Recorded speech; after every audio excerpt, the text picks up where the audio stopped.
بسم اللہ الرحمن الرحیم۔ السلام علیکم everyone, my name is Hadiqa Saleem and welcome back to my channel. انشاءاللہ آج ہم فصل نمبر 13 یعنی منصوبات کا جو ہم مستثنیٰ پڑھ رہے تھے اسی کو مزید کنٹینیو کریں گے، اسی کو پڑھیں گے۔ تو ہم نے مستثنیٰ پڑھ لیا تھا، اور مستثنیٰ وہ اسم تھا جو حرف استثناء کے ذریعے سے جس کو جو ہے علیحدہ کر دیا جاتا تھا کسی نسبت سے۔ جیسے میں نے آپ کو مثال دی تھی جعن القوم الا زیدن، یعنی تمام قوم آ گئی مگر زید نہیں آیا، ٹھیک ہے۔ تو حرف استثناء سے پہلے جو زید تھا وہ مستثنیٰ منہو میں داخل تھا، یعنی آنے کی نسبت زید کی طرف بھی ہو رہی تھی۔ یعنی سادہ الفاظ میں یہ کہ ہم یہ کہہ رہے تھے کہ پوری قوم آ گئی۔ اس سے کسی کو احتمال ہو سکتا تھا کہ جب پوری قوم آ گئی تو ظاہر ہے کہ اس میں زید بھی شامل ہوگا، لیکن ہم نے الا کے ذریعے سے اس کو مستثنیٰ کر دیا تھا، یعنی الگ کر دیا تھا کہ پوری قوم تو آ گئی مگر زید نہیں آیا، ٹھیک ہے۔ پھر ہم نے اس کی مزید کچھ الفاظ پڑھے جن کے ذریعے سے جو ہے استثناء کیا جاتا ہے، غیرہ، سوا، حاشا، خلا، عدا، ما عدا وغیرہ، بہت سارے الفاظ، 8 الفاظ ہم نے پڑھے، ٹھیک ہے۔ اس کے بعد ہم نے بات کی تھی کہ جو ہے مستثنیٰ کی 2 قسمیں ہوتی ہیں، متصل اور منفصل، یعنی کہ اس اعتبار سے کہ مستثنیٰ پہلے والے حصے میں، یعنی پہلے مستثنیٰ منہو میں داخل تھا، تو اگر داخل تھا تو جو ہے وہ مستثنیٰ متصل ہوگا۔ جیسے ہم نے کہا جاء القوم الا زیدن، یعنی زید جو ہے استثناء سے پہلے، یعنی الگ کرنے سے پہلے مستثنیٰ منہو میں ہی داخل تھا نا، یعنی وہ قوم میں داخل تھا۔ اور دوسری مثال ہم نے پڑھی منقطع کی، یعنی منفصل کی۔ اس میں ہم نے کہا کہ ایک ایسا مستثنیٰ جو پہلے بھی، یعنی استثناء سے پہلے بھی مستثنیٰ منہو میں داخل نہ ہو۔ جیسے ہم نے مثال دی سجد الملائکۃ الا ابلیس، یعنی ملائکہ نے، فرشتوں نے سجدہ کیا مگر ابلیس نے نہیں کیا، ٹھیک ہے۔ تو ابلیس اس صورت میں جو ہے نہ پہلے مستثنیٰ منہو میں یعنی فرشتوں میں داخل تھا، اور نہ ہی حرف استثناء کے بعد داخل ہے۔ پھر ایک دوسرے اعتبار سے ہم نے اس کی قسمیں پڑھی تھی کہ مفرق اور غیر مفرق۔ مفرق کو میں نے آپ کو ایسے سمجھایا تھا کہ جو فارغ ہوگا اپنے مستثنیٰ منہو سے، یعنی مستثنیٰ منہو کا جس میں ذکر نہیں ہوگا وہ مفرق ہوگا، اور جس میں ذکر ہوگا وہ غیر مفرق ہوگا، ٹھیک ہے۔ یہاں تک کی بات کلیئر ہے۔ اب دیکھیں، جس کلام میں استثناء ہو اس کی بھی 2 قسمیں۔ جس کلام میں استثناء ہو رہا ہے، کسی چیز کو کسی نسبت سے خارج کیا جا رہا ہے، اس کی بھی 2 قسمیں، موجب اور غیر موجب۔ موجب وہ ہے جس میں نفی نہیں، استفہام نہ ہو۔ موجب کون سا ہے؟ جس میں نفی نہیں، استفہام نہیں ہوگا، یعنی نفی لا یا ما، یعنی کسی کام کا نہ ہونا، نہیں یعنی کسی کام کا نہ کرنے کا حکم، اور استفہام یعنی کوئی سوال وغیرہ نہیں ہوگا تو وہ موجب ہوگا۔ اور غیر موجب کیا ہوگا؟ وہ ہے جس میں نفی نہیں، استفہام موجود ہوگا، الٹ ہے یہ موجب کا، ٹھیک ہے۔ یہ بات سمجھ آئی کہ کلام کی 2 قسمیں ہیں استثناء کے اعتبار سے۔ اب دیکھیں اقسام اعراب مستثنیٰ۔ مستثنیٰ کا اعراب کیا ہوتا ہے؟ یعنی الا کے بعد جو حرف آئے گا آپ کے پاس، یعنی جس کو آپ نے استثناء کیا ہے، کسی نسبت سے خارج کیا ہے، تو اس کا اعراب کیا ہوگا؟ اس پر زبر آئے گا، زیر آئے گا، پیش آئے گا، کیا آئے گا؟ تو دیکھیں اقسام اعراب مستثنیٰ قاعدہ نمبر 1 کیا ہے؟ اگر مستثنیٰ متصل الا کے بعد کلام موجب میں واقع ہو تو مستثنیٰ ہمیشہ منصوب ہوتا ہے، ٹھیک ہے۔ دیکھیں کہہ رہے ہیں کہ مستثنیٰ متصل آپ کو پتہ ہونا چاہیے وہ مستثنیٰ جو یعنی استثناء سے پہلے مستثنیٰ منہو میں داخل تھا۔ جیسے جعن القوم میں زید جو ہے پہلے قوم میں داخل تھا، صحیح ہے۔ الا کے بعد کلام موجب میں واقع ہو، کلام موجب میں یعنی جس میں نفی نہیں اور استفہام نہیں ہوتا اس کلام میں موجود ہو۔ دیکھیں جعن القوم میں نہ نفی ہے، نہ نہیں ہے، اور نہ ہی استفہام ہے، کوئی سوال وغیرہ اور نفی وغیرہ نہیں ہے، میں واقع ہو تو مستثنیٰ ہمیشہ منصوب ہوتا ہے۔ اس جو ہے اس کنڈیشن کے زیر اثر کیا ہوگا؟ مستثنیٰ ہمارے پاس منصوب ہوگا، یعنی زبر آئے گا اس پر، سمجھ آ رہی ہے؟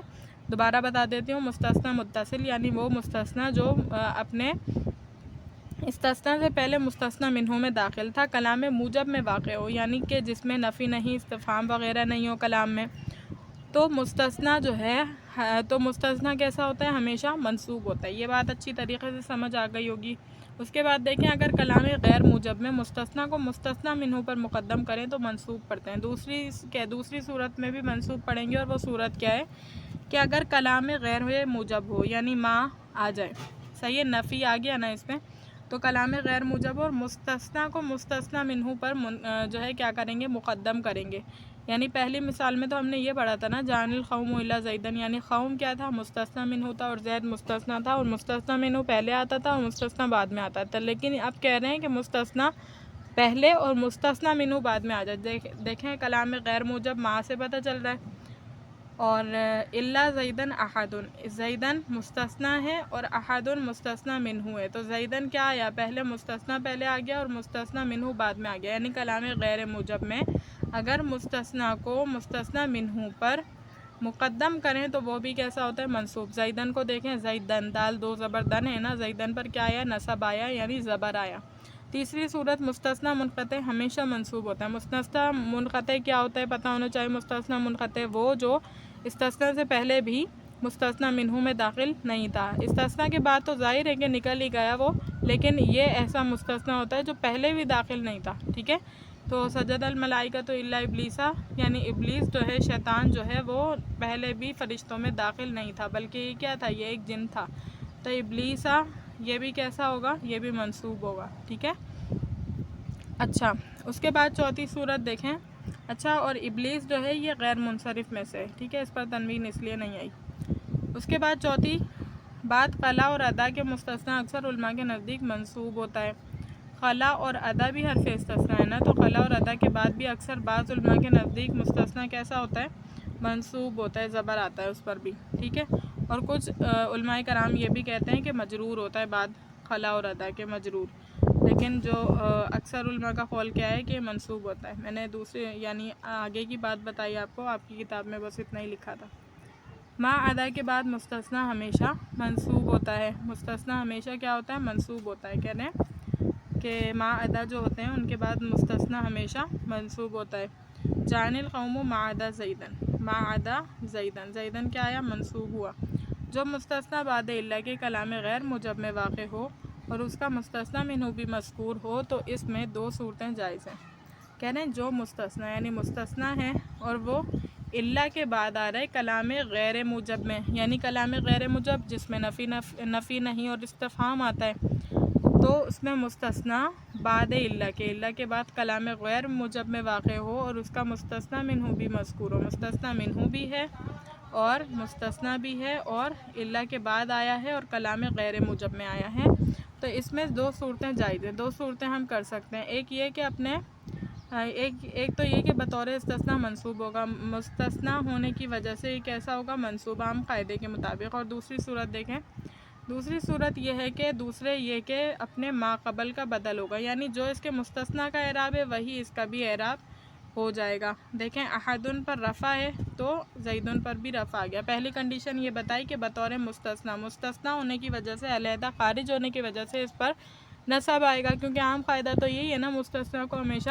منصوب پڑھتے ہیں. لیکن دوسری صورت یہ ہے کہ اپنے ماقبل مستثنا کا کیا ہوگا؟ یہ بدل ہوگا. اور کنڈیشن آپ کو سمجھ آ گئی، جب کلام غیر موجب میں الا کے بعد مستثنا واقع ہو اور اس کا مستثنا منہو بھی مذکور ہو تو یہ کریں گے. دو صورتیں جائز ہے، ایک یہ کہ مستثنا ہونے کی حیثیت سے وہ منصوب ہوگا اور دوسری یہ کہ وہ جو ہے اپنے ماقبل کا بدل ہوگا، یعنی مستثنا کا جو اعراب ہے وہی اس کا بھی اعراب ہوگا. ٹھیک ہے، یعنی جو اعراب الا کے سے پہلے والے اسم کا ہے وہی الا کے بعد والے اسم کا بھی ہوگا. ٹھیک ہے، اگر مستثنا مفرغ ہو اور کلام غیر موجب میں واقع ہو تو الا کے بعد الا کے مستثنا کا اعراب عامل کے مطابق ہوگا.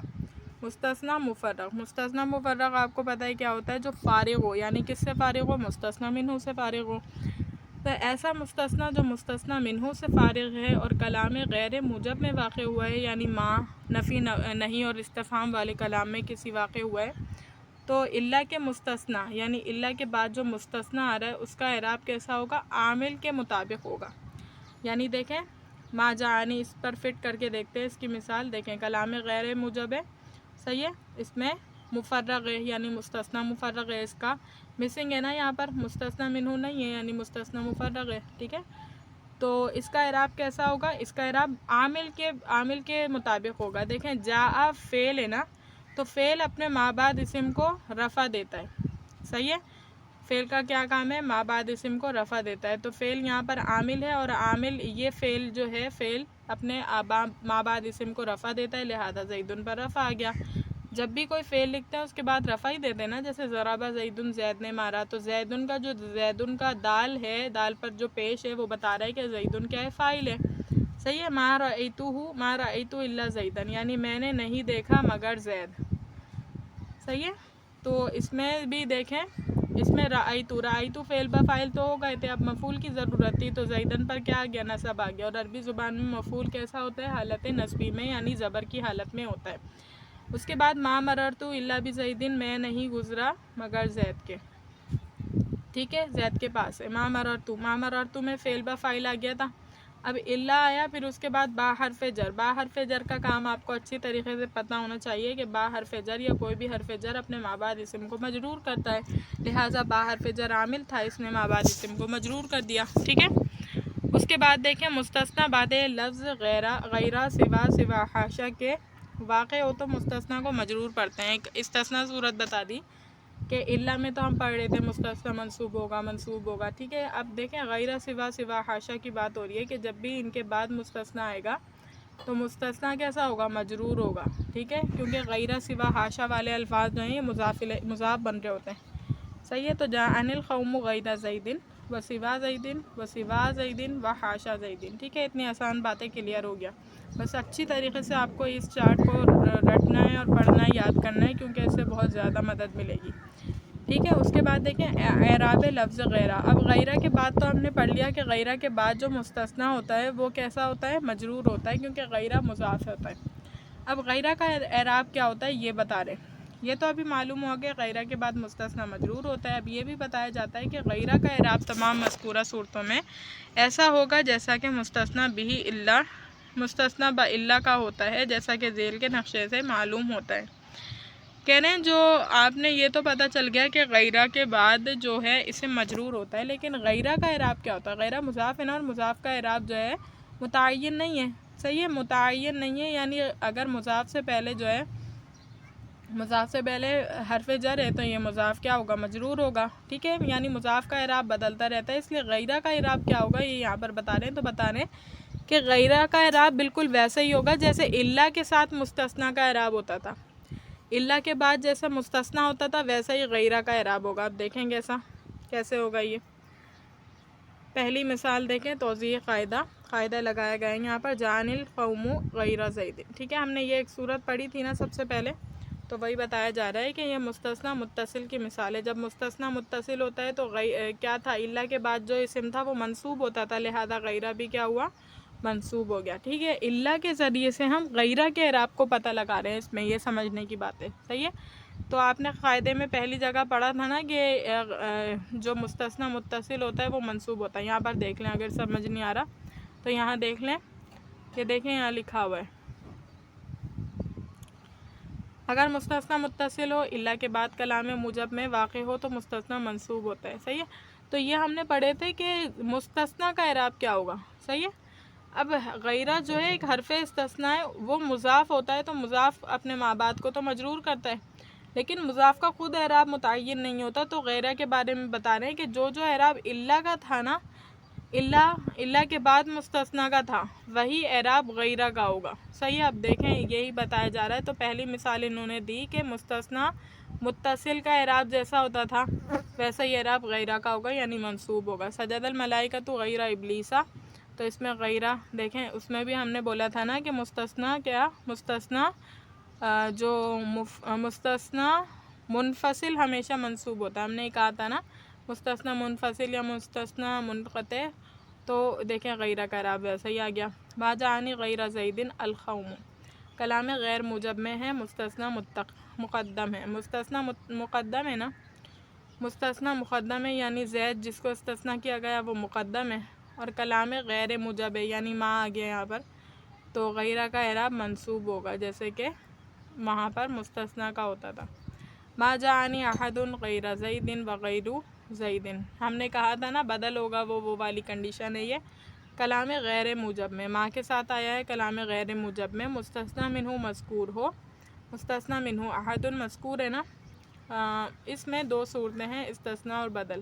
ہم نے بتایا تھا کہ جو ہے مستثنی بطور مستثنی ہونے کے وہ منصوب ہوگا، اور اپنے ماقبل کا بدل بھی ہو سکتا ہے. یعنی ماقبل پر اگر ضمہ ہے تو اس پر بھی ضمہ، اگر ماقبل پر کسرہ ہے تو اس پر بھی کسرہ، اگر ماقبل پہ جو ہے فتحہ ہے تو اس پر بھی فتحہ، لہذا غیرو کا اعراب، غیر کا اعراب غیرو کیوں ہوا؟ احد کی وجہ سے، ٹھیک ہے، یہاں تک سمجھ آیا۔ اس کے بعد دیکھیے ما جانی غیر زیدن، یہ عامل والا ہے، ٹھیک ہے، ما جانی غیر زیدن، ما رأیت غیر زیدن، ما مررت بغیر زیدن، صحیح ہے۔